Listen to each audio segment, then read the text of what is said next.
वित्त मंत्री निर्मला सीतारमण ने अपना बजट पेश कर दिया है और जिस बात पर सबकी निगाहें टिकी थी, शुरुआत उसी से करने जा रहा हूं।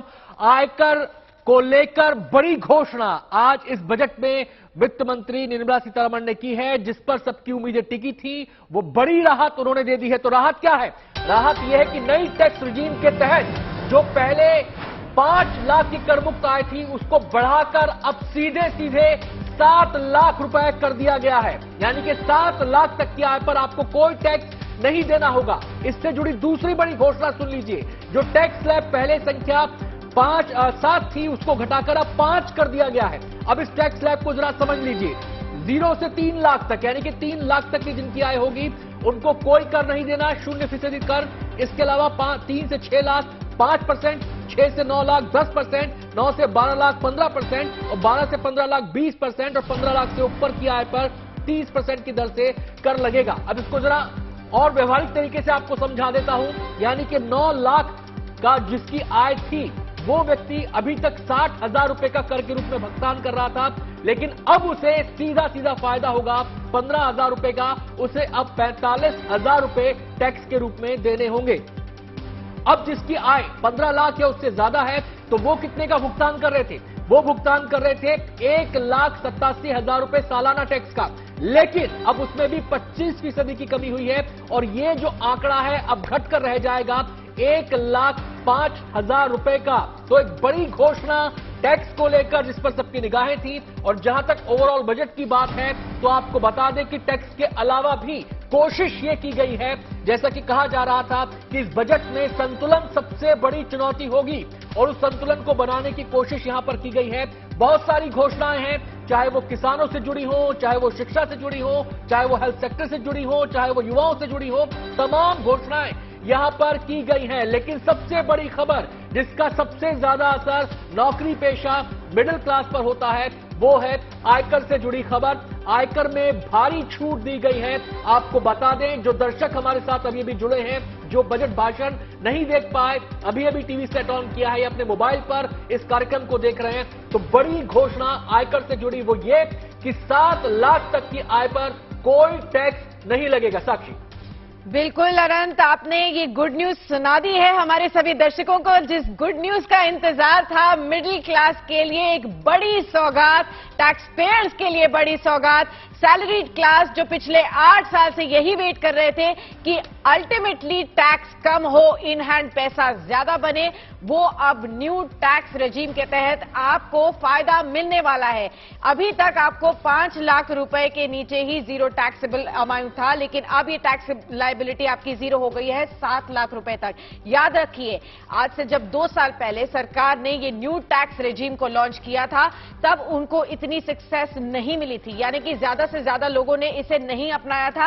अभी भी ओल्ड टैक्स रेजिम के तहत ज्यादा से ज्यादा इंडियन पॉपुलेशन टैक्स पेयर्स की उसको फॉलो करते हैं। लेकिन ये जो अनाउंसमेंट्स आई हैं, साफ तौर पर इंडिकेट कर रही हैं कि अपने इस न्यू लॉन्च को वो और पॉपुलर बनाना चाह रही है सरकार। अब ये new tax regime default tax regime हो जाएगी। याद रखिए, ओल्ड टैक्स रेजिम को फेज आउट किया जा सकता है, इसके बाद न्यू टैक्स रेजिम ही डिफॉल्ट टैक्स रेजिम होने वाली है। तो इसी के ऊपर अब सरकार ने कामकाज शुरू कर दिया है। स्टॉक मार्केट एक सेकेंड आनंद, स्टॉक मार्केट्स ने एक जबरदस्त मूव ऑन दी अपसाइड दिखाया है। 0.8% तक का उछाल। डेफिनेटली स्टॉक मार्केट्स की तरफ से एक बड़ा थम्स अप आज के यूनियन बजट को। जी साक्षी, जो हम टैक्स रिजीम की बात कर रहे हैं, स्टॉक मार्केट की भी हम बात करेंगे, लेकिन पहले टैक्स रिजीम की बात कर लेते हैं। टैक्स रिजीम की जो हम बात कर रहे हैं, इसमें अब जो अपेरेंटली नजर आ रहा है, जो मुझे समझ में आ रहा है कि ओल्ड टैक्स रिजीम से ज्यादा फायदेमंद नौकरी पेशा लोगों के लिए न्यू टैक्स रिजीम हो जाएगी और मुझे लगता है कि ऑप्शन इसका ज्यादा बड़ा हो जाएगा। जी, ये बात आपने बिल्कुल सही कही है और इसी के ऊपर सरकार का फोकस भी था। बिजनेस टुडे पर हमने लगातार ये खबरें पहले बताई भी थी कि न्यू टैक्स रेजिम को और ल्यूक्रेटिव बनाने के लिए सरकार इस बार कुछ ऑप्शंस अनाउंस कर सकती है और आपके स्क्रीन पर सीधे तौर पर हर पैरामीटर पर, चाहे वो हाईएस्ट सरचार्ज को रिड्यूस करने को लेकर हो, अपने एग्जेम्पशन लिमिट को बढ़ाकर 3 लाख रुपए तक करने के लिए हो, या फिर जीरो टैक्स लायबिलिटी 7 लाख रुपए तक की करने के लिए हो, रिड्यूसिंग ऑफ द स्लैब्स हो, अब केवल 5 टैक्स स्लैब्स होंगे जिसमें भी आपको टैक्सेशन कम देना पड़ेगा। लगातार आपकी स्क्रीन पर फ्लैश कर रहे हैं, आप अपनी सैलरीज को देखिए और देखिए अब आपका टैक्स लायबिलिटी कितनी कम हो गई है। हमारे साथ कुछ टैक्स एक्सपर्ट्स भी जुड़े हैं, हम लगातार उनसे जानने की कोशिश करते हैं कि फिलहाल किस तरीके से अब अल्टीमेटली सैलरीड क्लास को इन अनाउंसमेंट्स का फायदा होगा। लेकिन सबसे पहले हमारे मौजूदा जो एक्सपर्ट्स हैं स्टूडियो में, उन्हीं से जान लेते हैं। सबसे पहले मिस्टर सिंह, आपकी तरफ से जानना चाहूंगी, ओवरऑल बजट पर आपकी क्या प्रतिक्रिया है? क्या चीज आपको सबसे ज्यादा अट्रैक्ट करी इस बार के बजट में? मुझे लगता है कि ये सरकार का जो अभी आए ये सबसे अच्छा बजट है, बहुत पॉजिटिव बजट है। जो आज की रिक्वायरमेंट्स है उसको ध्यान में रखा गया है। कृषि पे मेजर फोकस, क्योंकि पीछे वो कृषि आंदोलन भी रहा, उस पर भी ध्यान रखे, उसमें भी मेजर इनपुट्स डाले हैं, उसमें भी इनोवेशंस लाने की बात करी है, रिसर्च लाने की बात करी है। देन उसके बाद एजुकेशन स्किल इंडिया की बहुत बात करी है। मैन्युफैक्चरिंग में भी बहुत सारी चीजों में जो आज की जरूरतें हैं उसके ऊपर, जैसे मोबाइल फोन्स है, लिथियम आयन बैटरीज है, उसके ऊपर भी डिस्काउंट्स करे हैं। और सबसे बड़ी बात जो है, जो अभी अपन बात करते हैं कि जो नॉर्मल हर आदमी अपने जेब में डायरेक्टली पैसे कितने बचते हैं इनकम के बाद, उसकी भी स्लैब्स को बहुत अच्छा करा था। मैं ओवरऑल इस बजट को कहूंगा कि ये मोदी सरकार का एक बहुत अच्छा बजट है। जी, मैन्युफैक्चरिंग जो यूनिट्स है, खासकर हम बात करें टीवी पैनल्स की, हम बात करें मोबाइल्स की, सरकार की कोशिश यहां पर दरअसल सिंह साहब ये लगती है कि जिन चीजों के निर्माण की भारत में जरूरत है, जहां पे मेक इन इंडिया को बढ़ावा देना है, वहां पर ड्यूटीज को अप किया गया है। और जहां पर लगता है कि अभी इसका इंफ्रा वैसा नहीं है और उसको आगे बढ़ाया जाए, तो वहां पर ड्यूटीज को कम कर दिया गया है। बिल्कुल यही किया गया है कि जैसे lithium ion batteries, we are the second biggest importer of lithium ions पूरे वर्ल्ड में, तो उसमें ड्यूटी को है कम करा गया है। टीवी की इतनी बड़ी अपनी मार्केट है, उसमें इंपोर्ट ड्यूटी उसके सेल्स में वो कम करी गई है। तो ये मोबाइल फोन्स में फाइनेंस मिनिस्टर साहब ने बताया कि कितनी अपनी उसमें ग्रोथ है, क्योंकि उसमें वो लगाया गया था। देन दूसरे जो इंफ्रास्ट्रक्चर थिंग्स हैं, जिसमें और दूसरे अप्लायंसेज हैं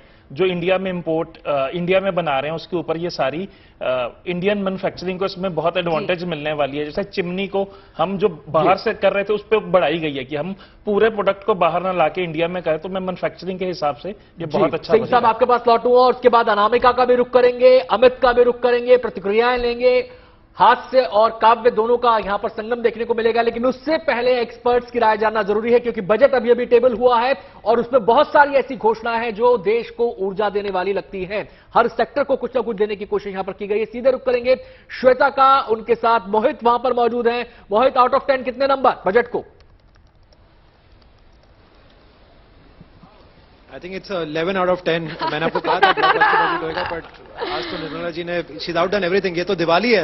आई थिंक जो मिडिल क्लास ने पिछले 10 साल में सारी जो प्रार्थनाएं की थी, सारी आज पूरी हो गई हैं। It's a blockbuster budget. And I think मैं ऐड कर दूं कि जब हम बजट देख रहे थे अनंत और साक्षी, थ्रू आउट मोहित जो थे ना, वो स्माइल कर रहे थे और बोल रहे थे कि ये ही वाज लाइक उनको लग रहा था कि एग्जैक्टली जो उन्होंने उम्मीद की थी अपने सेक्टर के लिए वो मिला ही है। साथ ही साथ मुझे लगता है कि आम जनता के लिए, जिस तरह से कल प्रधानमंत्री ने भी बोला था, तो आम जनता के लिए भी ये बजट जो है वाकई बहुत ही बढ़िया रहा। नहीं, एब्सोल्युटली। एंड साक्षी, हमने इससे पहले स्किल डेवलपमेंट की बात की थी, जॉब ग्रोथ की बात की थी, ये सारी चीजें कवर की गई हैं बजट में। तो I think it's 11 on 10 budget. It's a beautiful budget. बिल्कुल। मैं मोहित आपसे ये भी जानना चाहती हूँ, क्योंकि आप मोहित तो यहाँ बहुत खुश हैं साक्षी। जी बिल्कुल, बहुत खुश नजर आ रहे हैं। लेकिन क्या आप इसको पॉपुलिस्ट की कैटेगरी में गिनेंगे इस बजट को? ये प्री इलेक्शन बजट है बिल्कुल। एब्सोल्युटली। 2024 में is the last full-fledged budget that the government had at hand. तो पॉपुलिस्ट तो थोड़ा सा रखना पड़ा, बट आई थिंक जिस तरह से हम अपनी इन्फ्लेशन को कॉम्बैट कर रहे हैं, लोगों के हाथ में ज्यादा पैसा दे रहे हैं, उससे आपकी कंजम्पशन ग्रोथ ज्यादा। आफ्टर दिस बजट साक्षी, मैं तो मोदी 5.0 तक रुका हुआ हूं। मैं तो 2050 तक मैंने प्रेडिक्शन दे दी थी पहले। मोहित, यहां पर मैं आपसे ये जानना चाह रहा हूं कि भले ही इस बजट को लेकर अलग अलग तरीके से इसका मूल्यांकन होगा, लेकिन जो मुझे समझ में आया इस बजट को देखने के बाद, वो ये है, चाहे एग्रीकल्चर सेक्टर हो, चाहे हेल्थ सेक्टर हो, चाहे एजुकेशन सेक्टर हो, चाहे जॉब सेक्टर हो, चाहे डिपार्टमेंट हमारा टैक्स का हो, हर क्षेत्र के अंदर अगर इस बजट को देखा जाए तो ये ग्रोथ ड्रिवन बजट यहां पर नजर आता है। डेवलपमेंट इसका फोकस है, विकास के पहिए को आगे बढ़ाना इसका फोकस है, और भविष्य की जो चुनौतियां हैं उनको ध्यान में रखते हुए प्रिकॉशंस भी ली गई हैं इस बजट के अंदर। एब्सोल्युटली आनंद, हमने चैट जीपीटी के बारे में बात की थी, एआई लैब्स सेटअप किए जा रहे हैं. It's absolutely a growth centric budget and what is more important is कि फिस्कल प्रूडेंस जिस तरह से निर्मला जी ने दिखाया है कि will try and bring fiscal deficit down below 5%, almost 4.4% by 25. The fact that she can use a statement of 2025 means that there is a vision to build this for Modi 3.0, Modi 4.0. So I think this is exactly what the financial industry, markets around the world were waiting for. कि optimism तो है ही, पर साथ में continuity होनी चाहिए business की, continuity होनी चाहिए government की, and that will give India the much necessary wings to fly for the next 10 years. So मैं कह रहा हूँ ये अगला जो decade जो निर्मला जी ने कहा है, tech driven decade, there is nothing stopping us. जी, मुझे लगता है अनंत यहाँ पे अगली स्टूडियो में ना ज्योतिषाचार्य जो हम बुलाते हैं उसमें मोहित का भी नाम ऐड करना होगा, क्योंकि वो आगे के लिए भी बता रहे हैं, भविष्यवाणी कर रहे हैं जिस तरह से मोदी गवर्नमेंट ने इस बार वो बजट लेकर के आए हैं. जी बिल्कुल, आपने श्वेता सही कहा. मोहित, मैं आपसे जानना चाहती हूं कि खास तौर पर अगर हम बजट 2023 की बात करें तो एक और पैरामीटर जो मुझे बहुत अच्छा लगा यहां पर खास तौर पर सामने नजर आया कि कैपिटल आउटले को बढ़ा दिया गया है 33%, 10 लाख करोड़ रुपए कर दिया गया है. दूसरा, फिस्कल प्रूडेंस की हम लगातार बात कर रहे थे, उसे भी ध्यान में रखा गया है. जो फिस्कल डेफिसिट के प्रोजेक्शंस रखे गए हैं 5.9% तक के रखे गए हैं, यानी कि करंट 6.4% से already downward slide projections normalised है. 4.5% तक की एस्टिमेशन है 2026 फाइनेंशियल ईयर तक के लिए, यानी कि बैलेंस्ड बजट एक तरीके से इसको कहा जा सकता है. एक तरफ आपने वोट बैंक को अपील कर लिया, मिडिल क्लास को केटर कर लिया, फार्म सेक्टर को अग्री कर लिया, education sector, health care sector, खास तौर पर अगर हम महिलाओं की बात करें, सीनियर सिटीजन्स की बात करें, हर एक को पर्सनल फाइनेंस के हिसाब से भी कुछ ना कुछ दिया गया है. लेकिन दूसरी ओर इकोनॉमी को भी ध्यान में रखा गया है. जिस तरीके से आगे मंदी है, मंदी को संभालते हुए जिस तरीके से भारत की इकोनॉमी है उसको आगे बढ़ाने के लिए भी लगातार सरकार का फोकस है. इसीलिए एक्सपेंडिचर बढ़ाया गया है जो कि सीधे तौर पर इंफ्रास्ट्रक्चर और हमारी इकोनॉमी की डेवलपमेंट पे जाएगा. मोहित जी, साक्षी, हिंदी में एक कहावत है, सांप भी मर जाए और लाठी भी ना टूटे. तो this budget is exactly that कहावत कि आपने ये सारा ग्रोथ अपना रखा है इंटैक्ट, आपने लोगों को भी खुश किया है, प्लस आपने इकोनॉमी और फिस्कल प्रूडेंस को भी ध्यान में रखा है. तो this is I think the perfect blended balance जो आप बजट में ला सकते थे.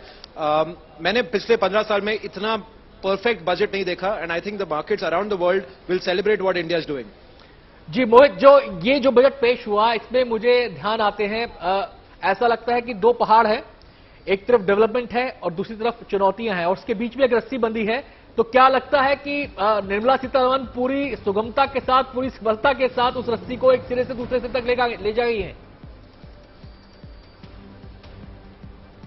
आनंद, रस्सी तो पहले थी, अब तो पूरा एक ब्रिज बना दिया दोनों पहाड़ों के बीच में. अब आप आराम से उस पहाड़ को, दोनों पहाड़ों पे, उस ब्रिज के ग्लास ब्रिज पे आप वॉक करिए जिस तरह बिहार में है.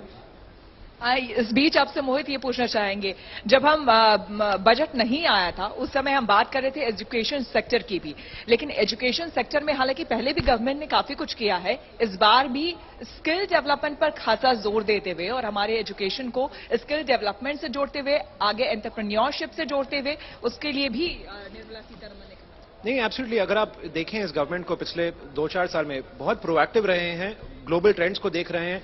जिस तरह से हमने चैट जीपीटी की बात की थी, एआई से क्या क्या डिस्ट्रप्शंस हो रहे हैं, ये बात पे बाकी देश अभी अपना सर खुजला रहे हैं कि यार क्या करें इसका. हमने तो ऑलरेडी स्किल यूनिवर्सिटी बना दी, हम एआई लैब्स बना रहे हैं. The fact that we are so far ahead of the world, we are so far ahead in terms of innovation and predicting कि क्या होने वाला है, that shows that how great India is for the next 10 years. जी आते हैं ये budget के बाद तो मैं और भी ज्यादा बुलिश हो गया हूँ. जी श्वेता, आते हैं आपके पास, मोहित से भी बातचीत के सिलसिले को आगे बढ़ाएंगे, लेकिन यहां पर अनामिका कुछ कहना चाह रही है. बड़े ध्यान से बजट सुन रही थी अनामिका. आप अनामिका, आपके लिए डायमंड्स पर कस्टम ड्यूटी घटा दी गई है, आप बहुत ज्यादा डायमंड्स खरीदेंगे. Lab ground diamond. ये मैं आपकी अंगूठियां तब से नोटिस कर रही हूँ जो चमक रही हैं, अब 3-4 और आने वाली है इन अंगूठियों. बिल्कुल. और ना सिर्फ अंगूठियां, मोबाइल, कैमरे के लेंसेज, साइकिल और खिलौने और टीवी और जिस पर मैं अपनी कविताएं सुनाऊंगी और आप सब लोग बहुत ध्यान से देखेंगे क्योंकि एलईडी बिल्कुल सस्ता हो गया। और मैंने, आप ये देखिए मेरी खुशी की सीमा कहाँ होगी कि मैंने तुरंत कविता भी लिख दी है। तो सुना दीजिए। और आम देखिए, आप लोग सब एक्सपर्ट्स बैठे हुए हैं, ठीक है, आप लोग आंकड़ों के साथ बात करेंगे, लेकिन आम आदमी जब इसको सुन रहा होगा तो वो किस तरह से इस बजट को ले रहा होगा, मैं उनकी भाषा में बात करती हूं और कहती हूं कि रखे बजट ने केंद्र में गांव गरीब किसान, रखे बजट ने केंद्र में गांव गरीब किसान, ताकि उन्नत हो सके अपना हिंदुस्तान। और एक बात आज बजट में हो गई गुड न्यूज वाली बात, सबके चेहरों की मुस्कान देखिएगा और सुनिएगा कि आज बजट में हो गई गुड न्यूज वाली बात, मिडिल क्लास को मिल गई एक बड़ी सौगात। कौन सी की? चेहरों की मुस्कान को दिया है एक आकार, चेहरों की मुस्कान को दिया है एक आकार, टैक्स स्लैब सरकार ने बदला है इस बार। और अभी थोड़ी देर पहले बता भी रहे थे कि 11 मार्क्स देंगे आउट ऑफ 10, तो उस हिसाब से मैं कुछ बातें और कह देती हूं और मेरी पारी आप तक पहुंचाती हूं। सुनिएगा, थोड़ा सा रिदमिक कहती हूं कि पहले की नए बजट ने फिर रखी एक सुदृढ़ बुनियाद, भारत जिंदाबाद, अपना भारत जिंदाबाद। तब कहती हूं कि मत्स्य पालन आत्मनिर्भर बागवानी देश में, मत्स्य पालन आत्मनिर्भर बागवानी देश में, श्री अन्न को अब मिलेगा खाद पानी देश में, गोवर्धन स्कीम हो या हरित हाइड्रोजन मिशन, गोवर्धन स्कीम हो या हरित हाइड्रोजन मिशन, ऊर्जा रक्षा निश्चित ही ले आए रवानी देश में, ऊर्जा रक्षा निश्चित ही ले आए रवानी देश में। और अंतिम बात, अभी वो कहा था कि रस्सी पकड़कर चलने वाली चुनौती की बात हुई थी, तो ऐसा नहीं है, जहां ये बैलेंस पूरी तरह से रखा गया है और ये हम सब देख रहे हैं। तब कहती हूं कि स्किल इंडिया लेकर आया एक दर्पण देश में, कारोबार संग फनकारों का निखरेगा फन देश में, युवाओं को और सशक्त करने वाली योजना, दूर निराशा करने आया कौशल वर्धन देश में। बहुत अच्छा लगा अनामिका आपकी ये कविता सुनकर, और आपसे और भी कविताएं सुनेंगे। लेकिन यहां पर जो लोगों का पूरा फोकस इस समय है, आपकी कविता से तो मन प्रफुल्लित हो ही रहा है, लेकिन जो सबसे ज्यादा खुशी का मौका दिया है वो निर्मला सीतारमण ने टैक्स रिजीम में जो बड़े ऐलान किए हैं उनको लेकर है। दो खास मेहमान हमारे साथ जुड़ गए हैं, चंदन जी हमारे साथ जुड़ गए हैं और अनुज भार्गव हमारे साथ जुड़ गए हैं, दोनों अर्थशास्त्री हैं। मैं आपसे सबसे पहले इस टैक्स रिजीम को लेकर ही बात करना चाहूंगा। 7 लाख रुपए की जो छूट दी गई है, अब लोगों के जहन में सवाल यह आ रहा है कि एक पुरानी टैक्स रिजीम है, एक नई टैक्स रिजीम है, कितना फायदा दोनों में बेटर कौन सा, ये लोगों के जहन में सवाल होगा। जी चंदन। नई टैक्स रिजीम में 7 लाख का निल किया है और पुराने वाले को 50 हज़ार बेनिफिट मिलेगा इससे, जब जितना पढ़ पाया हूं, 2.5 लाख से बढ़ाकर 3 लाख कर दिया गया। क्योंकि अभी टाइम ज्यादा मिला नहीं, पूरा पढ़ नहीं पाया। अभी तक जो समझ में आया वो 50 हज़ार छूट मिलने वाला है पुराने टैक्स रिजीम। पर आप मार्केट एक्सपर्ट भी हैं, तो ये बताइए, आज मार्केट्स ने तो वाह कर दी है, 1000 अंकों की बढ़त है यहाँ पर सेंसेक्स में। Market is booming, it is booming. 60,551 में करंट लेवल्स बता देती हूँ हमारे सभी दर्शकों को। इस वक्त 60,550 सेंसेक्स ट्रेड कर रहा है, 17,915 के लेवल्स आप निफ्टी पर देख पा रहे हैं। दोनों ही इंडिसेस में 1.5% से ज्यादा का उछाल है। दिन के उच्चतम स्तरों पर फिलहाल अभी मार्केट ट्रेड कर रहे हैं। मार्केट यहां से कहा जाए, मार्केट यहां से देखो, मार्केट के लिए इसने कुछ भी नेगेटिव नहीं दिया है, एक भी शब्द बाजार के नेगेटिव नहीं बोला गया। जिसका डर था कि शायद वो एलटीसीजी के बारे में कुछ बोले, शायद एसटीटी बढ़ाए, ऐसा कुछ भी नहीं किया। मार्केट इसको बिल्कुल एंजॉय कर रहा है। पूरा बाजार बूम पे है। मतलब यहाँ पे इंफ्रा स्टॉक्स भाग रहे हैं, बैंकिंग स्टॉक्स भागे दौड़ लगा रहे हैं, नॉट दौड़ लगा रहे, उड़ रहे हैं इस तरह से। आप बैंक निफ्टी की बात करेंगे, इस वक्त अभी 800-900 पॉइंट ऊपर है बैंक निफ्टी, जो कि अभी अदानी फियस्को के बाद बाजार में जितनी गिरावट आई थी वो सबको निकालने की कोशिश कर रहा है। अदानी स्टॉक्स में कुछ इंप्रूवमेंट आया या नहीं? अदानी में नहीं, अभी अदानी में मूवमेंट नहीं। चंदन आपके पास लौटेंगे, बात मार्केट्स की भी होगी, लेकिन जो सबसे ज्यादा अनुज जी फोकस जो सबसे ज्यादा और जो सबसे मुझे लगता है कि एक आम नौकरी पेशा आदमी जो समझना चाह रहा है, जैसे कि चंदन ने कहा कि शायद 50,000 का कुछ डिफरेंस है पुरानी टैक्स रिजीम में नई टैक्स रिजीम में, इन सारे टैक्स के कैलकुलेशंस को देखें तो आपको क्या लग रहा है, कितना फायदा होगा पुराने वाली टैक्स रिजीम का, कितना फायदा होगा नई वाली टैक्स रिजीम का? क्योंकि ये जो फिगर्स दी गई हैं वित्त मंत्री के द्वारा ही कि 9 लाख का जिसकी इनकम है वो पहले 60,000 पे कर रहा था, 45,000 पे करना पड़ेगा। 15 लाख की जिसकी इनकम है वो पहले 1,87,000 रुपए पे कर रहा था, अब 1,05,000 पे करना पड़ेगा। तो ये जो कैलकुलेशन उनका है, ये नई टैक्स रिजीम के तहत है या पुरानी टैक्स रिजीम के तहत है? तो फायदा तो देखिए, आप पुरानी में रहे या नए में रहे, दोनों में है। लेकिन वित्त मंत्री का जो डायरेक्शन है वो ये है, वो एक पुश दिया है उन्होंने by way of a carrot कि भैया टैक्स पेयर्स आप सब न्यू रेजिम में चले जाइए जी। आप न्यू रेजिम में जाएंगे तो फायदा है। वो ये चाहती हैं कि धीरे धीरे जितने एग्जेम्पशन है वो कम होते जाए और वो एक लमसम कर दे ताकि जो टैक्स रिटर्न है वो सिंप्लीफाई हो जाए। अभी क्या है, बहुत तेरे एग्जेम्पशन है, उसमें कई तो लोगों को पता भी नहीं है, बहुत सारी चीजें बहुत सारे चैनलों में भी उठाई हैं, जैसे एजुकेशन अलाउंस है, 100-200 रुपए आप पर बच्चे को देते हो एजुकेशन अलाउंस। अब इसका क्या मतलब है? अभी कई चीजें मार्केट दौड़ रहा है क्योंकि शायद डर बैठ गया था कि कैपिटल गेन्स रेजिम जो है उसमें टैक्स रेट बढ़ा दिया जाएगा, चेंज किया जाएगा, लेकिन अभी वो आया नहीं है जी। वो it has not come in this budget. Fine print पे आता है कि नहीं पता नहीं जी। बट कायदे से इस बजट में इनको ये जो था ना, एक जो 11/10 दे रहे हैं, मैं उनको कहूंगा ये 8/10 या 9/10 है, क्योंकि इन्होंने कैपिटल मार्केट को कंप्लीटली एक तरह से साइडलाइन कर दिया जी। इन्होंने इसको प्रमोट करने के लिए जी। कैपिटल रिजाइम को ऊपर करना चाहिए। देखिए हमारे देश में फॉरेक्स की कमी है अभी भी, एक्सपोर्ट जो है हमारे वो इंपोर्ट से कम है।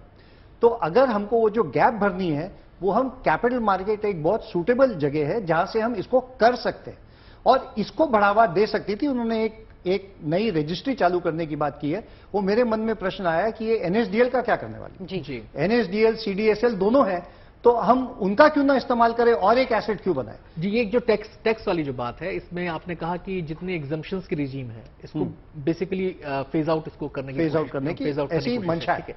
लेकिन क्या माना जाए, जो लोग न्यू टैक्स रिजीम में स्विच करते हैं उसमें बिल्कुल क्लियर है कि उनको जो एग्जम्पशंस हैं उस वाले स्लैब्स में वो नहीं आएगा, सीधा आपको बेसिक एक मोटा मोटा आपको इतना फायदा दे दिया है उसके अंदर। शायद उसमें स्टैंडर्ड डिडक्शन की भी बात की गई है कि अब नई टैक्स रिजीम में स्टैंडर्ड डिडक्शन भी आ जाएगी, शायद 52,000। नहीं, वो पेंशनधारियों के लिए, वो पेंशनधारियों के लिए, वो सर्विस क्लास के लिए नहीं है। ठीक है। तो पेंशनधारियों के लिए है, उसमें भी एक इनकम की स्लैब निश्चित कर पर वो मेरे को समझ में नहीं आया वो सरकारी है या नॉन सरकारी भी है? नहीं, क्योंकि प्राइवेट जो एम्प्लॉय है ना उसको शायद फायदा नहीं हो रहा है। ईएल्स के ऊपर कुछ उन्होंने अनाउंसमेंट किया, वो पढ़ना पड़ेगा, फाइन प्रिंट क्या है वो फाइन प्रिंट उसका देखना पड़ेगा। वो ईएल्स को लेकर कुछ है कि पहले कुछ छुट्टियों का 3 लाख था, उसको बढ़ा के कुछ और सीमा की गई है। वो पेंशनधारी, मैं ये समझना चाह रहा हूं कि अगर मान लीजिए कोई आदमी नई टैक्स रिजीम में चला गया तो उसको क्या बॉदर करना ही नहीं है सेविंग्स के लिए? अपने पर्सनल इंटरेस्ट के लिए सेविंग्स उसको कर लेनी चाहिए? नहीं, सरकार सेविंग्स को उसको बढ़ावा मिलेगा या नहीं मिलेगा? देखो, सेविंग जी 2 तरह की होती है। एक बेसिक लेसन है, एक सेविंग होती है जो बैंक में पड़ी रहती है और रखे रखे कम होती रहती है, क्योंकि बैंक आपको अगर इन्फ्लेशन रेट इंटरेस्ट देगा एफडी में, जैसे आपने देखा भी 3-4% रह गया था, तो बेसिकली पैसा रखे रखे कम हो रहा था, बढ़ नहीं रहा था। ठीक है। तो इसलिए मार्केट में जाना पड़ता है, शेयर बाजार में लगाना पड़ता है, सोने में लगाना पड़ता है, रियल एस्टेट में लगाना पड़ता है, ताकि जो इन्फ्लेशन जो आपका पैसा खा रहा है रोज वो खाए नहीं, आपको ग्रोथ मिले, उसमें जो रियल कैश होता है वो होना चाहिए। तो उसको प्रिवेंट करने के लिए एवरीबडी हैज टू सेव। ठीक है। नाउ सवाल यह है कि नई रेजिम में जाए तो क्या फायदा या इसमें जाए, तो वो हर इंडिविजुअल की जो इनकम एग्जेम्पशन है पे डिपेंड वो देख के आदमी को कॉल लेना पड़ेगा, नहीं तो सीए बेचारे आपके पास लौटेंगे। अभी हमारे साथ हमारे संवाददाता मौजूद है मनीष चौरसिया जी, उनके पास कुछ और एक्सपर्ट्स भी हैं जिनसे वो बातचीत कर रहे हैं, लगातार फर्स्ट रिएक्शंस ले रहे हैं यूनियन बजट के बाद। मनीष, कौन एक्सपर्ट्स आपके साथ मौजूद है? और सबसे पहले जो सबसे बड़ी सौगात मिली है मिडिल क्लास को, टैक्स पेयर्स को, उनके ऊपर कॉमेंट लेकर बताइए कि अब ये जो अनाउंसमेंट्स आई हैं इससे क्या ज्यादा से ज्यादा लोग न्यू टैक्स रेजिम में अब शिफ्ट करने की कोशिश करेंगे?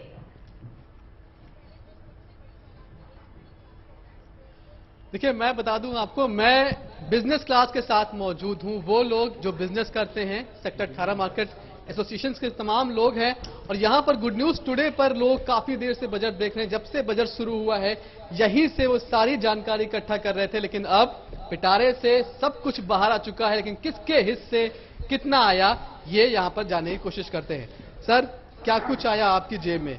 जो मिडिल मैन है, जो मिडिल क्लास है, उसको तो टैक्स में स्लैब में राहत मिल गई, आप लोग को मिला कुछ? देखिए, जहां तक बजट की बात है उसमें मिडिलमैन को मिली है राहत। जो 7 लाख तक की छूट दी गई है, लेकिन व्यापारियों के लिए कोई बहुत ज़्यादा छूट इस बजट में अभी तक नहीं मिली है। और बाकी तो पूरा बजट देखने के बाद जो अभी सारी एक्सप्लेनेशन आएंगी और पूरे बजट को जब ठीक से पढ़ा जाएगा उसके बाद ही पता पड़ेगा कि व्यापारियों को इसमें क्या क्या फायदा हुआ है। किंतु कुल मिलाकर जो मध्यम वर्ग के परिवार हैं उनको जो फायदा दिया गया है उससे बाजार में कुछ बूम आने के चांस हैं, क्योंकि जब उनका पैसा बचेगा वही हमारे बिक्री को बढ़ाने की एक साधन है, तो उससे कुछ ना कुछ तो जरूर अंतर पड़ेगा, लेकिन फिर भी पूरा बजट पढ़कर ही सब कुछ पता पड़ेगा। तो मतलब डायरेक्टली अभी कोई फायदा दिखाई नहीं पड़ रहा है, लेकिन ये दिख रहा है कि जो मिडिल क्लास है उसको टैक्स में राहत दी गई है, और जब मिडिल क्लास के पास पैसा पहुंचेगा तो वो आपके पास ही तो आएगा, नया टीवी लेगा, नया फ्रिज लेगा, तो अब लग रहा है कि बिजनेस में कुछ थोड़ा बहुत बूम आने वाला है।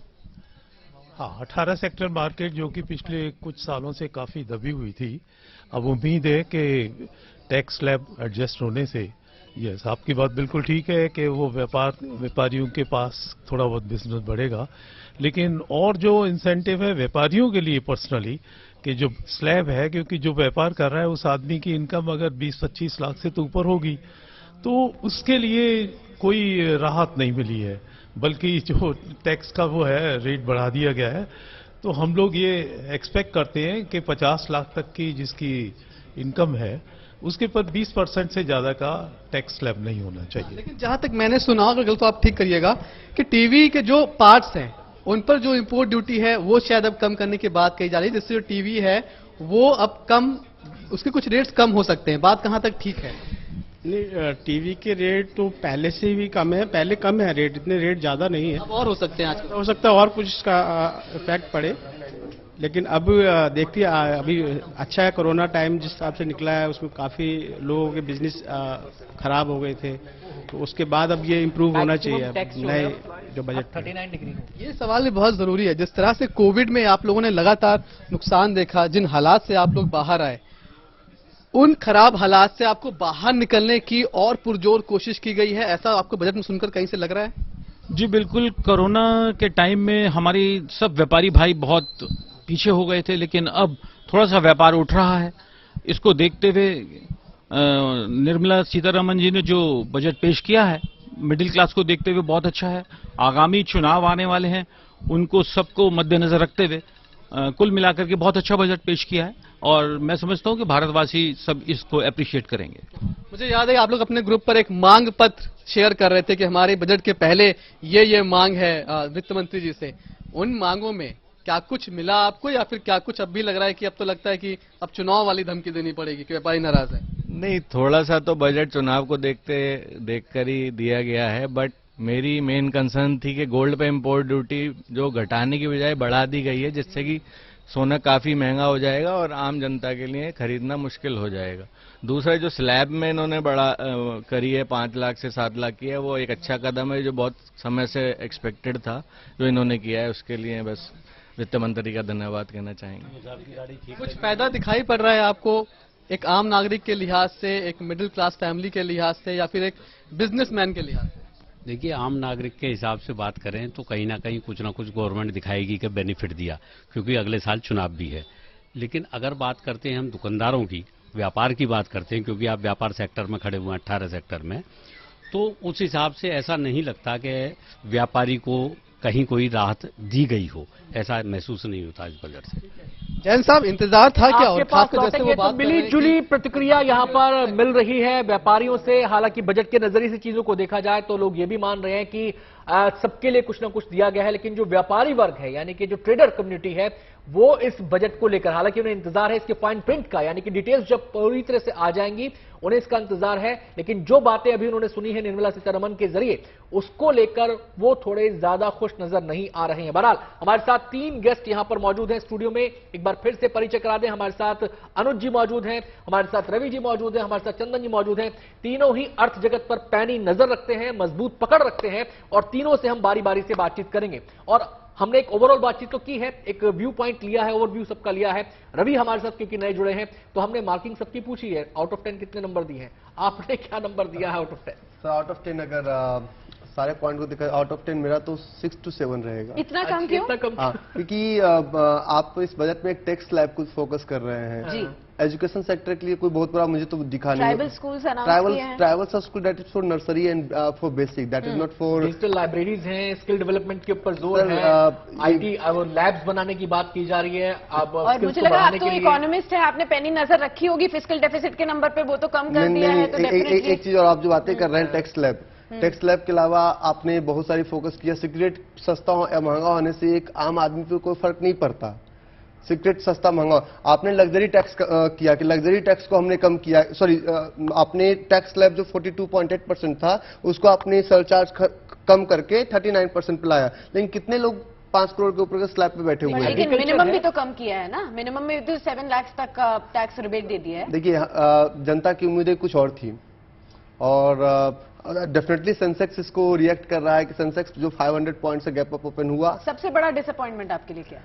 देखिए सबसे बिजनेस क्लास के लिए मुझे कुछ समझ में इसमें नहीं आ रहा है कि व्यापारियों के लिए इसमें क्या मिला। हमें तो लगा एज ए बिजनेस ऐसा नहीं लगता कि जैसे पिछले 1-2 साल बजट्स में ऑलरेडी कॉर्पोरेट टैक्स के ऊपर काफी फायदा दे दिया गया था? लास्ट ईयर बजट में कुछ भी नहीं था कॉर्पोरेट टैक्स के ऊपर। लास्ट ईयर बजट तो बिल्कुल जी आप कुछ इसमें ऐड करना चाहते हैं? हाँ, तो मुझे लगता है कि कलर्स ऑफ ओपिनियन यहाँ पे मिलने वाले हैं। बिजनेसमैन जो है उसको भी टैक्स स्लैब भरा है, पहली चीज। दूसरी चीज शायद इन्होंने मिस कर दिया होगा, एमएसएमई और एसएमई पे एक सेपरेट फोकस रखा। तो और जो स्किल डेवलपमेंट की बात है ना, देखिए एजुकेशन जो है उसकी कैपेसिटी इंक्रीज करना एक दिन की बात नहीं है। इस सरकार ने बहुत पहले ऑलरेडी फॉरेन यूनिवर्सिटीज को एक क्लियरेंस ग्रीन झंडा दे दिया है कि आप एजुकेट करो। यहाँ एक मोटी मोटी बात बताता हूं, आज करीब 750,000 टू 1 मिलियन स्टूडेंट्स इंडिया के बाहर जा रहे हैं। It's a matter of concern, चिंता की बात है कि इतने आदमी फॉरेक्स बाहर भर रहे हैं। मेरे हिसाब से एक टॉप 10 फॉरेन एक्सचेंज बर्नर है। तो ऑलरेडी सरकार ने इसके ऊपर एजुकेशन जैसे रवि जी ने बात कही कि एजुकेशन के लिए कुछ नहीं किया है, वही बता रहा हूं। मैं उस पर आ रहा था कि एजुकेशन का मतलब क्या। हम बात कर रहे थे कि एजुकेशन अब केवल किताबों तक सीमित नहीं है, एजुकेशन का होलिस्टिक प्रिव्यू हमें लेना पड़ेगा, एक पर्सपेक्टिव लेना पड़ेगा। उस पर्सपेक्टिव को भविष्य के हिसाब से कहा जा रहा है कि उसको मॉडिफाई किया जाए, उसके करिकुलम को मॉडिफाई किया जाए, उसके करिकुलम को व्यापक किया जाए, जो आने वाले स्किल्स हैं उनको उसमें शामिल किया जाए। एक होलिस्टिक यहाँ पर एक परसेप्शन तो दिखता है। सही बात है, तो इसीलिए मैंने 8 दिया। मैं जनरली मैं भी टीचर हूं तो नंबर आसानी से देता नहीं। हाँ। तो अगर आप देखो तो एफएम ने और जो मोदी जी का जो बजट है इसने फ्लैंक किया है इश्यूज को, इसने डायरेक्ट हेड ऑन कोलिजन नहीं लिया है, इसने फ्लैंक किया है। अब जैसे आप इन्होंने एजुकेशन की बात की, अब कल की एजुकेशन आपने पढ़ा होगा, चैट जीपीटी करके एक नया टूल आया है। ये चैट जीपीटी जो है एजुकेशन को इतना बुरी तरह से इंपैक्ट करेगा ऑन अ पॉजिटिव मैनर कि शायद कई कॉलेजेस का धंधा बंद हो जाए।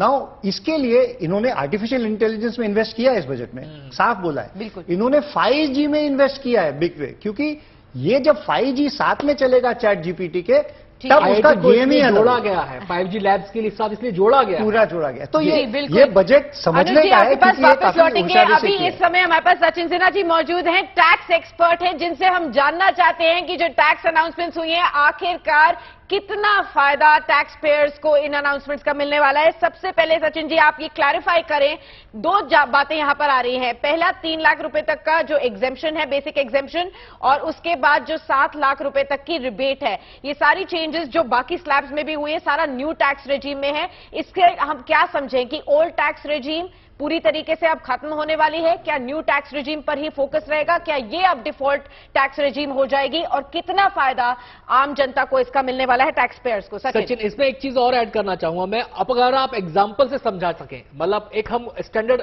फिगर लेते हैं 12 लाख रुपए की, मान लीजिए किसी शख्स की इनकम 12 लाख रुपए है, अगर वो नई टैक्स रेजीम में जाता है आज की अनाउंसमेंट्स के हिसाब से तो उसको कितना फायदा होगा, वो पुरानी टैक्स रेजीम को ऑप्ट करता है तो उसको कितना फायदा होगा, ये क्या कैलकुलेट हो सकता है?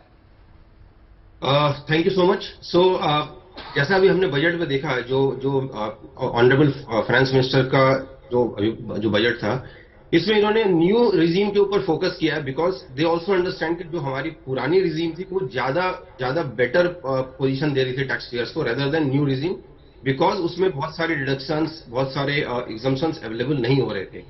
इसलिए वो दोनों ऑप्शन में से लोग पुराने रिजीम में जा रहे थे। अभी भी सिमिलर सिचुएशन होगा, लेकिन सिंस न्यू रिजीम में इन्होंने एक तो 3 लाख का बेसिक दिया है, प्लस जो स्लैब था उसमें भी चेंजेस किए हैं।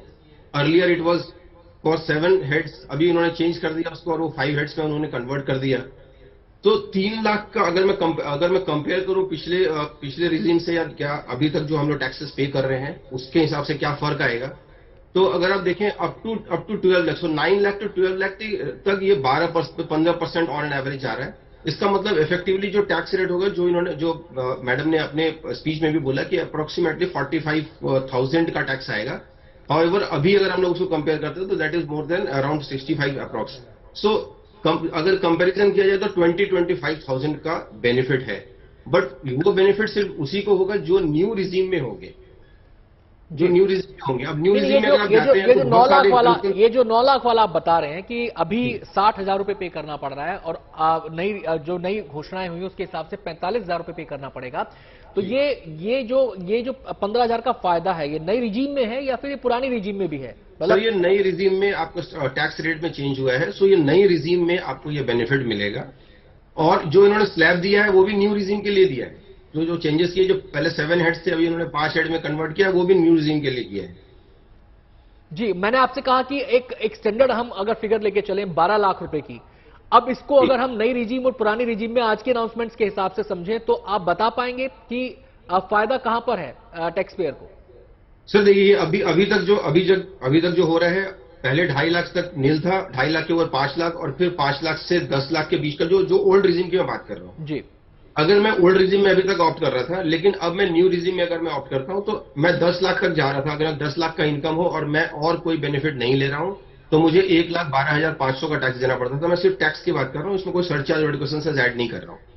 अभी इन्होंने जो चेंज किया है उसके हिसाब से डेफिनेटली ये फर्क आएगा, बिकॉज 3 लाख तक उन्होंने डील किया और 3 लाख से 6 लाख तक 5%, इसका मतलब लगभग 15,000 का फर्स्ट स्लैब में, और 9 लाख तक यानी कि 30,000 का इसमें, तो 45,000 प्लस 1 लाख के वो 15 और जोड़ दो 60,000, तो 1,12,000 से सीधा 60,000 पे पहुंच रहे हैं।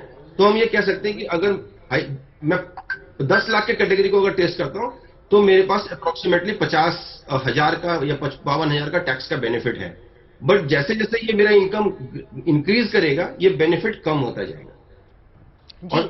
और अगर जब मैं ओल्ड रिजीम में हूं तो मेरे पास ATC का डिडक्शन होता है, मेरे पास अदर एक्सपेंडिचर होते हैं क्लेम का, इसी पे मुझे आपसे पूछना है कि फाइनली आप ये कमेंट बता दीजिए कि अभी भी ज्यादातर लोग जो ओल्ड टैक्स रेजिम को एक्सेप्ट करते हैं एज अ प्रैक्टिस, क्या वो चेंज करेंगे इस नए अनाउंसमेंट के बाद न्यू टैक्स रेजिम में? मान लीजिए जैसे अभी अनंत ने बताया कि अगर किसी की 10 से 12 लाख रुपए तक की इनकम है, क्या उनके लिए फायदेमंद है अब नए टैक्स रेजिम में जाने के लिए? इतना सिंपल बताइए। अगर मैं एक लाइन में इसको बोलूं तो नहीं, बिकॉज ATC का डिडक्शन उसमें 2.5 लाख का मिल जाता है, 1.5 लाख का मिलता है, प्लस होम लोन का अलाउंस मिल जाता है और स्टैंडर्ड डिडक्शन मिलता है अगर मैं सैलरीड एम्प्लॉय की बात करूं। सो बहुत सारे बेनिफिट्स हैं जो आपको ओल्ड रिजीम में मिलते हैं जो न्यू रिजीम में आपको नहीं मिलेंगे।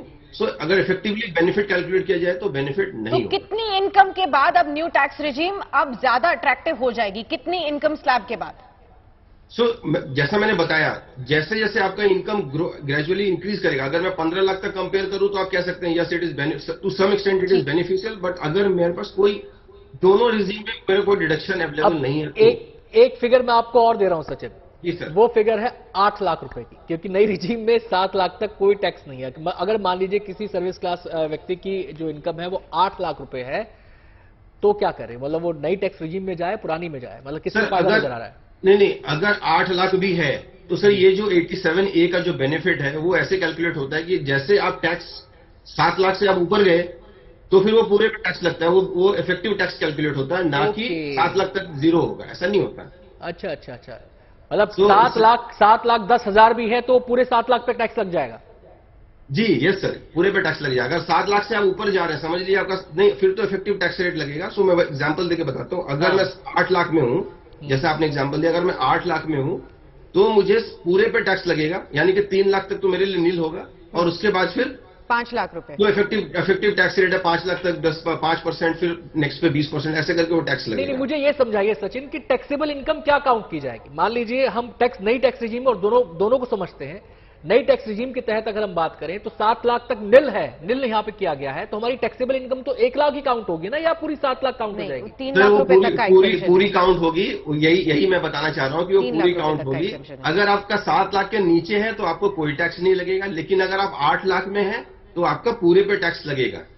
3 लाख रुपए हटा के, मतलब 5 लाख रुपए की Yes, आपकी हाँ, जो taxable बेसिक income एग्जम्पशन है वो मिलेगा, अदरवाइज 87 कैपिटल ए का बेनिफिट नहीं मिलेगा। ठीक है। और स्टैंडर्ड डिडक्शन में जो इंक्रीज किया गया है, क्या वो सबके लिए है इस बार? 52,500 रुपए तक का जो अब दिया जा रहा है वो अभी मैडम ने जो स्पीच में दिया है कि जिनका इनकम 15 लाख को इंक्रीज करेगा उसके लिए ये बेनिफिट है, उनके लिए बेनिफिट है, तो उनको ये एडिशनल डिडक्शन भी मिल जाएगा और उसके बाद एग्जेम्पशन कैलकुलेट होगा। करेक्ट। सो जिसका इनकम 15 लाख से ऊपर है उसको सिर्फ 2,500 का बेनिफिट मिल रहा है। सो इट्स वेरी मिनिस्क्यूल, इसका कोई फाइनेंशियल इम्पैक्ट तो नहीं है। ठीक है। इसके अलावा जो हाईएस्ट सरचार्ज को जो कम किया गया है 37% से घटाकर अब 25% तक कर दिया है, इससे किस किस को फायदा होने वाला है अब? ये एक बहुत अच्छा मूव है, क्योंकि अभी तक इफेक्टिव टैक्स रेट लगभग 42.5% पहुंच रहा था, जो कि HNIs के लिए एक्चुअली में ड्रैकोनियन था, बिकॉज अप्रोक्सीमेटली हम कह सकते हैं कि 45% का tax rate 42.7% it was really high. So अभी उन्होंने इसको कम किया है और वो सरचार्ज का जो 37% है उसको घटा के 25% किया है, तो इफेक्टिव टैक्स रेट अप्रोक्सीमेटली 37% होगा।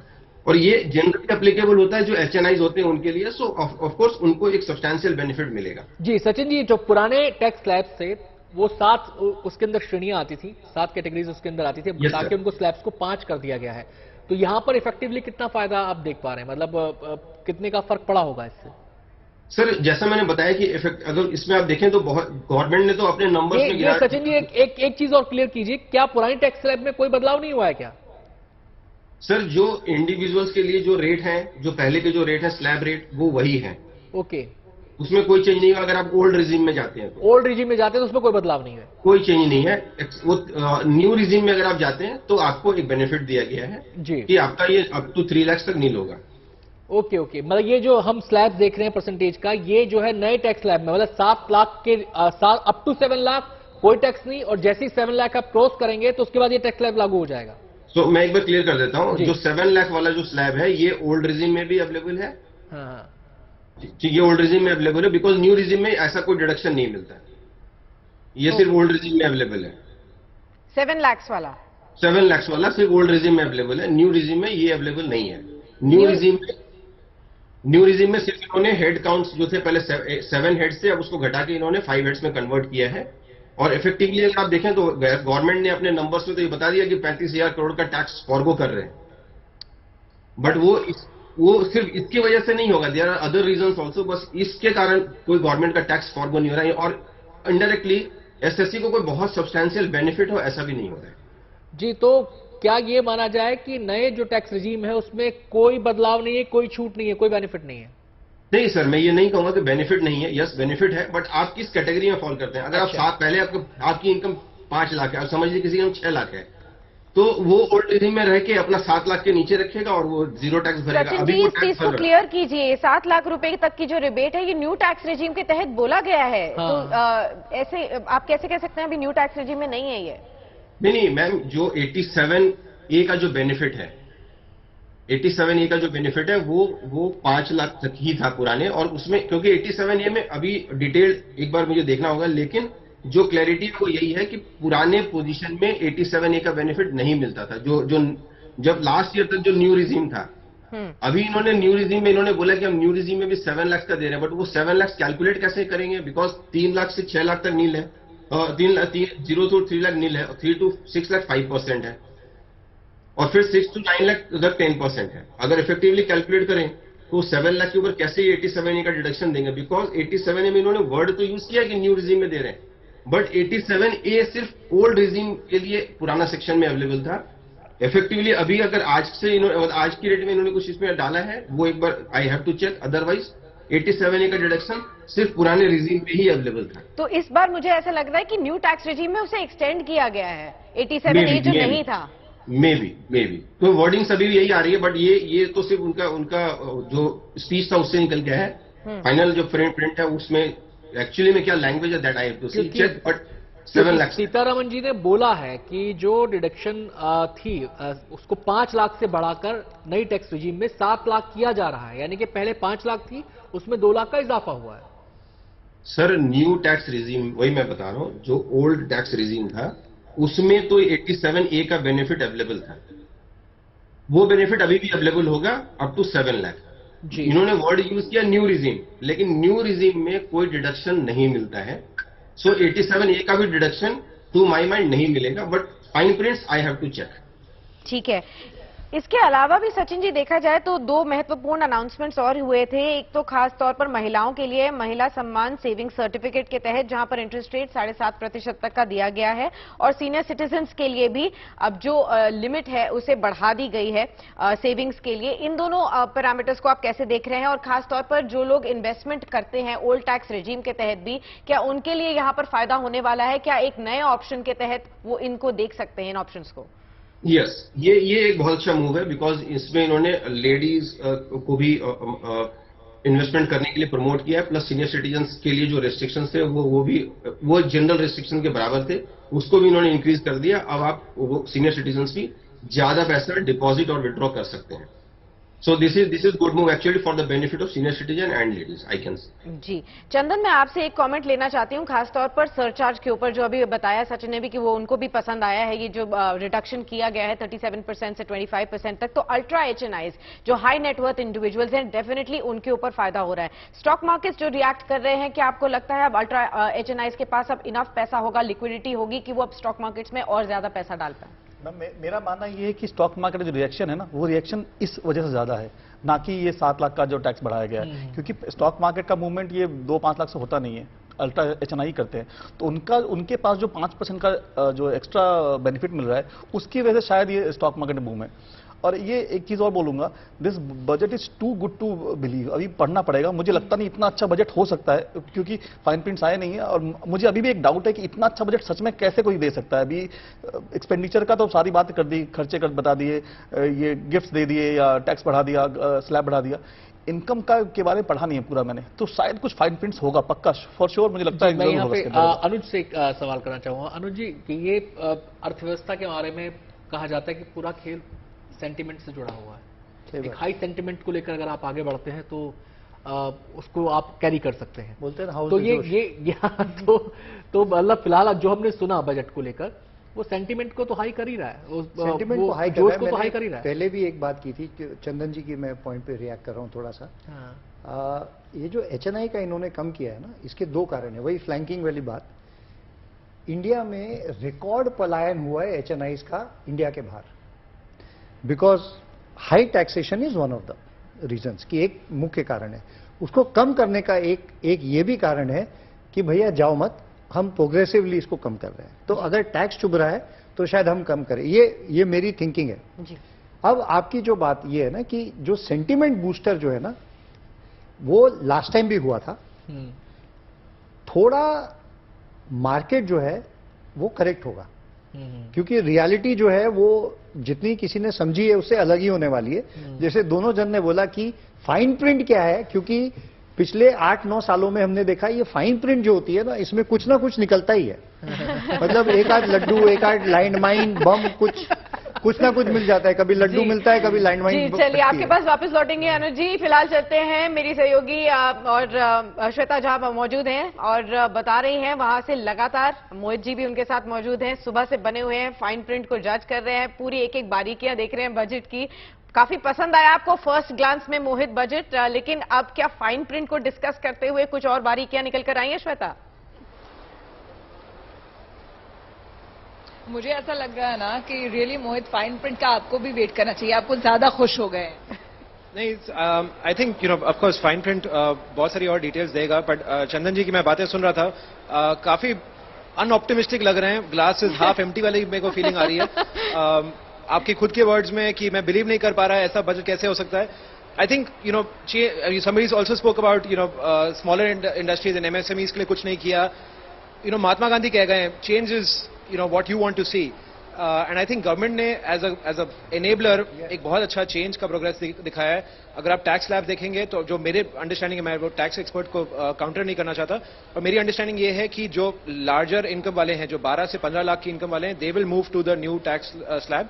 पर अगर आपकी 11,99,000 तक की इनकम है तो आप पुराने टैक्स स्लैब में बेटर हैं। एंड अगर आप टैक्स कलेक्शन भी देखेंगे कंट्री का, तो 80-20 रूल है, 80% of tax collection comes from 20% of the earners. तो ये 12 लाख से ऊपर अर्निंग वाले जो लोग हैं, between 12 lakh to upwards of 100 crores also, यहां पर आपका majority of the tax collection होता है. तो which is what is cheering the market, which is what is bringing that sentiment up. And मेरे ख्याल से मैंने गवर्नमेंट बोरोइंग के बारे में जो निर्मला जी ने स्टेटमेंट दी थी, it seems like government borrowing program ढंग का लग रहा है. उन्होंने डाइवर्समेंट पे कुछ ज्यादा एम्बिशियस टारगेट नहीं दिए. लास्ट 2-3 साल में अगर आपने देखा तो काफी एम्बिशियस टारगेट दिए कि हम LIC में इतना बेच देंगे, HPCL में इतना बेच देंगे, और वो हो नहीं पाया ढंग से. पर इस बार उन्होंने डाइवर्समेंट टारगेट्स बहुत बहुत अचीवेबल रखे हैं. तो मेरे ख्याल से फाइन प्रिंट में इतने कोई डेवल नहीं आने चाहिए. चंदन जी, मैं कहता हूं आप ग्लास हाफ एम्प्टी मत देखिए, ग्लास फुल कर लीजिए अपना पूरा. चलिए, तो अब आप ग्लास फुल कर लीजिए. फिलहाल चलते हैं, मेरे एक और सहयोगी मौजूद हैं, मनीष चौरसिया जी. बताइए मनीष, और क्या पता चल रहा है आपको अपने एक्सपर्ट से, क्या कह रहे हैं वो लोग? देखिए, हम मौजूद हैं बिजनेस क्लास के बीच में और सुबह से ही सब लोग बजट सुन रहे हैं. गुड न्यूज टुडे पर सुन रहे हैं, हमारे एंकर्स को सुन रहे हैं, आपको सुन रहे हैं, आनंद को सुन रहे हैं और हमारे एक्सपर्ट्स को सुन रहे हैं. और अब जब पिटारे से सब कुछ बाहर आया है तो इन सबके पास भी सवाल है हमारे एक्सपर्ट्स के लिए. सुशील जी, क्या सवाल है, क्या आप पूछना चाहते हैं? एक्सपर्ट सीधे आपको सुन रहे हैं. नहीं, मुझे एक जानकारी ये लेनी है कि जो पहले बजट में पुराने सिस्टम में 12,500 की छूट मिलती थी 5 लाख तक के टैक्स पर, तो उस छूट का अब क्या हुआ? और ATC या जो भी पहले सारे एडजस्टमेंट थे, क्या वो उसी तरह रहेंगे या कोई और छूट मिली है? अब ये जवाब चाहेंगे अपना, हम चाहते हैं कि आप एक्सपर्ट से पूछे और उनके सवाल का जवाब दें. जी जी, सिन्हा जी, आपसे हम जानना चाहेंगे, एक सवाल पूछा गया है तो इस पर क्या कहना है आपका कि जो 12,500 की छूट थी ATC के तहत, वो कायम है या नहीं है? ओके, सो सर, जो अभी हम लोग डिस्कस कर रहे थे 87A में, सबसे पहले मैं उसको क्लैरिफाई कर दूं कि वो न्यू रिजीम में कवर होगा या नहीं होगा. तो यस, वो न्यू रिजीम में भी कवर्ड है और अप टू 7 लाख तक न्यू रिजीम में भी आपको बेनिफिट मिलेगा. पहला चीज मैंने क्लैरिफाई कर दिया. दूसरा जो पॉइंट अभी जो क्वेश्चन पूछा गया, उसमें ये है कि जो अगर आप ओल्ड रिजीम में है तो आपको 7 लाख तक का बेसिक डिडक्शन मिल रहा है. इसका मतलब 87A का बेनिफिट लेते हैं तो आपको वो पूरा बेनिफिट मिल जाएगा. 7 लाख तक कोई टैक्स नहीं है. उसके ऊपर अगर आप जाते हैं तो ऑफकोर्स आपको 80C और वो सब का डिडक्शन है वो आपको अवेलेबल होगा अगर आप ओल्ड रिजीम में है. तो न्यू रिजीम में अगर आप हैं तो आपका अगर अप टू 7 लाख का इनकम है तो आप 87A का डिडक्शन क्लेम कर सकते हैं. उसके ऊपर अगर आप हैं तो स्लैब रेट के हिसाब से जो आपका टैक्स बनता है वो आपको पे करना पड़ेगा. अभी उसमें कोई डिडक्शन लास्ट टर्म तक कोई अवेलेबल नहीं था. 87A के अलावा अभी मैं कोई डिडक्शन नहीं देख पा रहा हूं कि उसमें कुछ इन्होंने अनाउंस किया है. I have to go with the fine prints. But presently अगर मैं बोलूं कि 80 जो 1.5 लाख का जो एग्जम्पशन था, जो डिडक्शन था, वो ओल्ड रिजीम में ही अवेलेबल है, न्यू रिजीम में अवेलेबल नहीं है. चलिए मनीष, आपने सुना और आपके साथ जो सज्जन मौजूद थे जिन्होंने सवाल किया था, सचिन जी ने उसका विस्तार से जवाब दे दिया है. हम उम्मीद करते हैं कि जवाब मिल गया होगा. आपसे भी बातचीत की हम आगे बढ़ाएंगे, लेकिन मैं यहां पर एक और सवाल है. जी जी, हाँ, बिल्कुल बिल्कुल, सवाल पूछवाइए. जी, जूलर्स हमारे साथ मौजूद है. थोड़ा निराश है आज, क्या वजह है और क्या सवाल है आपके पास एक्सपर्ट के लिए? क्या आपको कंफ्यूजन है चीजों को लेकर? डायमंड सस्ते ये हो गए, सवाल लेकिन मेरा गोल्ड यही है कि महंगा हुआ है. जैसे ज्वेलरी पे इंपोर्ट ड्यूटी बढ़ाई गई है, इससे बाजार को किस तरह देखेगा बाजार? इससे सोना महंगा होगा, लोगों की कैपेसिटी बढ़ेगी खरीदने की या कम होगी, ये क्लैरिटी बिल्कुल नहीं आ पा रही है. जी अनुज जी, ये सवाल आपके लिए करते हैं कि सर्विस क्लास को थोड़ी छूट मिली है इनकम टैक्स स्लैब में, उसका क्या इम्पैक्ट पड़ने वाला है मार्केट पर? नहीं, मार्केट को कोई ज्यादा फर्क नहीं पड़ेगा क्योंकि इंडियंस जो है वो आज ओवरनाइट रिच हो गए. मतलब वही खाली गिलास और पूरे गिलास की बात है. अभी आपके पास जितना सोना है उसकी कीमत बढ़ गई, चांदी है उसकी कीमत बढ़ गई, आपको तो खुश होना चाहिए, निराश क्यों हो रहे? अगर आप व्यापारी हैं तो ठीक है, आपकी सेल्स थोड़ी स्लो होगी कि इनिशियली आदमी जो होगा हर इनका वो टैक्स बढ़ने के बाद आदमी अपना कंजम्पशन स्लो करता है. लेकिन सोने और चांदी में हमने ये देखा है, अब डायमंड्स उस कैटेगरी में भी आ रहे हैं. डायमंड्स में एक इंटरेस्टिंग मूव हुई है. आदमी 2 महीने नहीं खरीदेगा, फिर 3 महीने फिर जोश से खरीदेगा, क्योंकि ये जो है ये सेफ हेवन माना जाता है कि यहाँ पे जब सिचुएशन खराब हो तो ये काम आएगा. हमारे घर में जो है सब लोग, जैसे मैं भी ज्वेलरी पहनता हूं, तो अब सब लोग को पहनना चालू करना चाहिए क्योंकि ये एक गुड फॉर्म ऑफ इन्वेस्टमेंट है इन सेफ्टी. लेकिन अनुज जी, एक पहलू ये भी आ रहा था कि जो राजकोषीय घाटा है, चालू खाते का घाटा है, उन पर टैब रखने के लिए भी कुछ चीजों पर ड्यूटी बढ़ सकती है. तो क्या ये भी एक फैक्टर है इसमें? एक तो फर्क पड़ेगा क्योंकि क्या है, आप देखो सॉवरिन गोल्ड बॉन्ड जो है उसने बहुत अच्छा रिटर्न दिया है। अभी फर्स्ट वाली जो सॉवरिन बॉन्ड है वो मैच्योर हुई है, गवर्नमेंट बॉन्ड। अभी तक कई लोगों को पता नहीं कि हम लोग इसको इलेक्ट्रॉनिकली भी सोना खरीद सकते हैं। एक माइंडसेट होता है कि बेटे का ब्याह होगा, बेटी की ब्याह होगी, तो 20 साल बाद तक मैं इतना सेव कर लूं ताकि उसको कुछ मिनिमम दे सकूं। Touch and feel. हाँ, टच एंड फील। लेकिन ये जो इलेक्ट्रॉनिक गोल्ड है, आज एफएम ने एक बहुत इंटरेस्टिंग चीज बोली, conversion from electronic to physical. आने वाली थी कि जो फिजिकल टू इलेक्ट्रॉनिक, बिल्कुल वो बिल्कुल कैपिटल गेन्स नहीं लगेगा। तो अभी जो आप इन्वेस्टमेंट कर रहे हो, एफएम ये सजेस्ट कर रही है कि आप इलेक्ट्रॉनिक ले लो, जब समय पड़े तो फिजिकल ले लेना। तो we are already the largest holder of gold in the world. जैसे अगर हम डिजिटल गोल्ड लेते हैं तो क्या इसका बैकिंग सरकार रखती है कि उतना ही फिजिकल गोल्ड जो है सरकार? ये बहुत इंटरेस्टिंग स्टोरी है, मैंने कई कहानियां सुनी, अगर मैं आपको समझाऊंगा तो ये आधा घंटा जाएगा। बट हाँ, मोटा मोटा इसका प्रोविजन रहता है कि क्या होता है, ये जो गोल्ड है ये सुनार को दे दिया जाता है, जहां तक मेरी समझ है वो सुनार को दे दिया जाता है ताकि वो उसको रिसाइकल करे। तो एक साथ में आप इंपोर्ट भी कम करते हैं और दूसरा जो रिटेल डिमांड है उसको कर्टेल भी करते हैं। तो ये जो सॉवरिन गोल्ड, उसमें 2.5% इंटरेस्ट भी मिलता है जी। और अगर आप 7 साल तक होल्ड करें तो कैपिटल गेन्स नहीं है। और सोना नॉर्मली करे जो तो बिजनेसमैन का सवाल था वो ये था कि कस्टम ड्यूटी जो प्रेशियस मेटल्स में बढ़ाई गई है 20% से बढ़ाकर अब 25% कर दी है गोल्ड, सिल्वर और प्लैटिनम से, तो क्या लोगों की इसमें जो खरीदारी की क्षमता है वो कम हो जाएगी? ऑलरेडी गोल्ड प्राइसेस अपने ऑल टाइम हाई पर चल रहे हैं। मेरा अंडरस्टैंडिंग है सिल्वर पे बढ़ाई है, गोल्ड, सिल्वर, प्लैटिनम ये 25 नहीं की है, पहले 15 से 25%। नहीं, 15 थी गोल्ड पे, तो पहले थी 2022 में जब घटा दी थी उस टाइम पे। जुलाई 2022 में इसमें गोल्ड इंपोर्ट ड्यूटी को बढ़ाकर 15% कर दिया था। पहले इसमें 10.5% तक का था, अब यहाँ पर 20 से 25% तक के लिए। 15 थी तो 20 से 25 कैसे जो कस्टम्स ड्यूटी है वो इंपोर्ट ड्यूटी थी, ये कस्टम्स ड्यूटी है। तो ये एड वैलोरम है क्या है वो देखना पड़ेगा। दोनों पे है, दोनों तो पे जो बढ़ेगा तो मैंने बोला सेंटिमेंट 2 महीने इंपैक्ट होता है, बस उसके बाद। मैं यहाँ पर रवि जी के पास आना चाह रहा हूँ। रवि जी, आपने कहा कि फाइन प्रिंट्स का इंतजार है, आप तो खुद शेयर मार्केट में डील करते हैं, ये इतना बुलिश क्यों है? देखिए, मार्केट में 2 तरह के लोग होते हैं। पहले होते हैं नोविस, दूसरे होते हैं प्रोफेशनल्स। सर ने कहा कि बुलिश तो प्रोफेशनल्स ही कर रहे हो। हाँ, मैं उस पर आ रहा हूँ जी। अगर आप एनएससी का डाटा देखेंगे तो लगातार मैं पिछले साल से हर दिन ट्रैक करता हूं, तो एफआईआई अपने यहाँ से बहुत लोग गए, और जाने का सबसे बड़ा कारण था कि बाहर इमिग्रेंट कौन कर रहे हैं, बाहर अपने बिजनेस को एस्टेब्लिश कौन कर रहे हैं, जिनका पैसा है। तो जो टैक्स स्लैब जो 4 से 5% है वो भी अपने लिए बहुत बड़ा रकम हो जाता है। तो ये जो मूव है ये आज नोविस का मूव नहीं था। अगर नोविस का मूव होता तो मॉर्निंग में मार्केट खुलते ही निफ्टी को 2000 पॉइंट और सेंसेक्स को 2000 पॉइंट और निफ्टी को 500 पॉइंट ऊपर। ये तब हुआ जब इन्होंने टैक्स स्लैब की घोषणा की, उसके बाद ही मार्केट का मूव हुआ है। तो इट मीन्स कि ये प्रोफेशनल्स का मूव है, लेकिन प्रोफेशनल्स अभी भी वेट एंड वॉच करेंगे। ट्रेडर्स का मूव है, इन्वेस्टर का मूव नहीं है अभी। चलिए, मैं सीधे सचिन जी का रुख करना चाहूंगा। सचिन जी, यहाँ पर सब लोगों ने अपनी अपनी जो थे कॉपी पेन निकाल लिए थे, मार्क्स दे दिए थे, किसी ने 11 दिए, किसी ने 8 दिए, किसी ने 6 दिए। आपसे जानना चाहेंगे, क्योंकि आपसे हमने केवल टैक्स के बारे में ज्यादा बातें की हैं, लेकिन एक ओवरऑल इस बजट को आप कैसे व्यू करते हैं, कैसे पॉइंट करते हैं? देखिए, अगर मैं इसको sir tax point of view से देखा जाए, क्योंकि मेरा डायरेक्ट टैक्स और इंटरनेशनल टैक्स का फोटे है, तो मैं अगर टैक्स पॉइंट ऑफ व्यू से इसको देखूं तो आई कैन से कि इन्होंने कुछ रिलीफ देने की कोशिश की है। और अगर इसको ओवरऑल देखिए तो रिलीफ कम और नंबर्स में ज्यादा लग रहे हैं। जो अमेंडमेंट, जो फाइन प्रिंट्स अभी आई है जस्ट, हम लोग उसको देख रहे थे, देयर सो मेनी अमेंडमेंट्स। तो अगर फाइन प्रिंट्स में आप देखें तो बहुत छोटी चीजें हैं। इन्होंने 56 में भी चेंज किया, 87A में भी अभी हमने डिस्कस किया, वो भी चेंज किया, स्टार्टअप्स में भी चेंज किया है।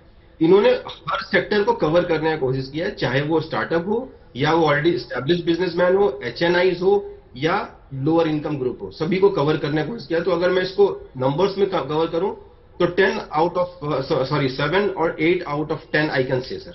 बहुत बहुत शुक्रिया सचिन जी आपका हमसे बातचीत करने के लिए, और साथ ही साथ हम शुक्रिया अदा करेंगे अपने तमाम मेहमानों का जो हमारे साथ मौजूद थे इस समय स्टूडियो में। अनुज जी बहुत बहुत शुक्रिया, रवि जी आपका भी शुक्रिया, और चंदन जी आपका भी शुक्रिया। लेकिन बजट में फील गुड तो आया सुनने के बाद, लेकिन गेस्ट ये कह रहे हैं कि फाइन प्रिंट्स का इंतजार भी कर लेना चाहिए। उम्मीद करते हैं हमारी ये पेशकश आपको पसंद आई होगी। बजट वाली गुड न्यूज हमने आपको पहुंचाई सबसे पहले। एक छोटा सा ब्रेक, देखते रहिए गुड न्यूज।